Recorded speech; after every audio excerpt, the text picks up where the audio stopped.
Hello everyone, অনেক দিন পর ব্লগ দিচ্ছি। এখন আর আমাকে রথ নিয়ে ভাবতে হয় না, ছেলে নিজেই সাজিয়ে নেয়। খুব সুন্দর সাজিয়েছিল রথটা, এতটাও ভালো সাজাবে ভাবতে পারিনি। অনেক দিন পর ব্লগ নিয়ে আসলাম, বেশ মাঝে কিছুটা গ্যাপ হয়ে গেছিলো, আবার ব্লগ স্টার্ট করছি। তাই ভাবলাম রথযাত্রা দিয়ে শুরু করি। সকাল সকাল স্নান করে ঠাকুর ঘরে চলে এসেছিলাম।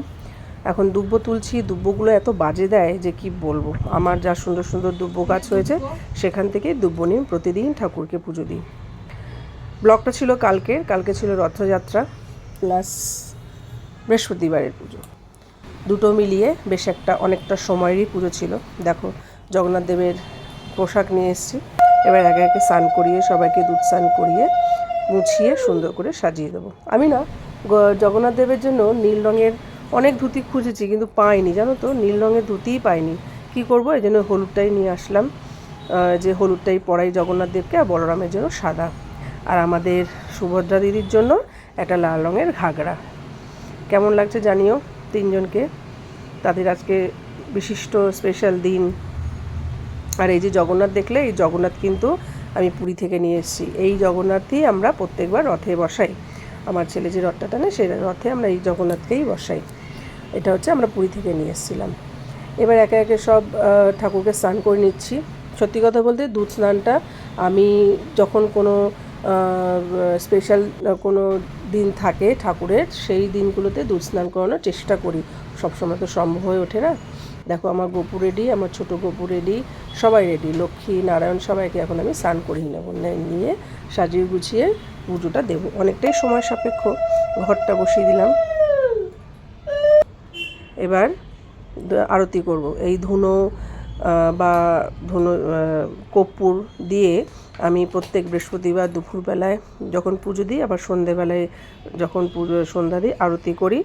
আর প্রত্যেক দিন সন্ধ্যাবেলায় কিন্তু আমি ধুনুচি দিয়ে ছোবড়া আর ধুনো দিয়ে কিন্তু আমি আরতি করি। এটা আমার ভীষণ ভালো লাগে এবং আমার মনে হয় ভীষণ পজিটিভ একটা ভাইব দেয়, নেগেটিভিটিকে ভীষণভাবে সরিয়ে দেয়। এটা আমি ফল পেয়েছি, এটা আমি খুব ভালোভাবেই ফল পেয়েছি এবং এটা আমার নেশা। প্রত্যেক দিন সন্ধ্যেবেলায় আমাকে ধুনো দিতেই হবে।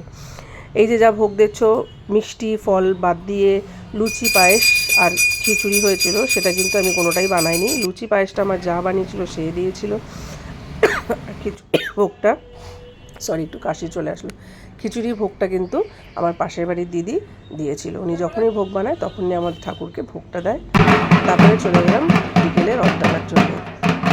বিকেলে রথটা, এটা একটা ইমোশন। বড় রথ বেরোবে, টানতে হবে। বিয়ের আগে যখন বাপের বাড়িতে করতাম তখন আমাদের বাড়ি থেকেই প্রভু রথে উঠতেন এবং আমাদের বাড়িতে এরকম বাজনা আসতো, খিচুড়ি বানানো হতো, সে এলাহি একটা আয়োজন। এখন আর সেটা হয় না। এখন শ্বশুরবাড়ি থেকেই যে রথটা আমরা, আমার শাশুড়ি মা যে রথটা টেনে এসেছি বা যেটা আমরা দেখিয়েছি, সেই কাজটা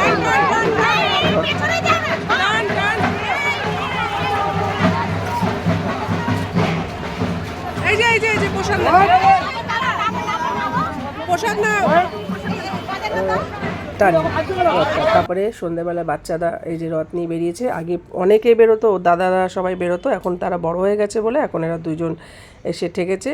আমার বান্ধবী গেছিলো পুরীতে, তো দুই বন্ধুর জন্য এই দুটো গেঞ্জি, মানে এই যে ওর মা, আমার ছেলের পাশে যে আছে ওর মা গেছিলো পুরীতে, বন্ধুর জন্য দুটো সেম গেঞ্জি নিয়ে এসেছিলো পুরীতে রথের দিন পরবে। এই যে সবাইকে প্রসাদ দিচ্ছে।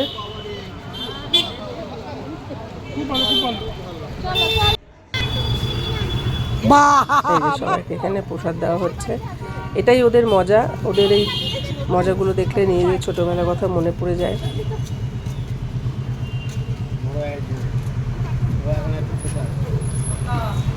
তো এই ছিল আমাদের কালকের ব্লগ। কেমন লাগলো জানিও। নতুন করে আবার ব্লগ দেওয়া শুরু করছি, আশা করছি রেগুলার বেসিসে ব্লগ দিতে পারবো। টাটা, দেখা হবে অন্য কোনো ব্লগে।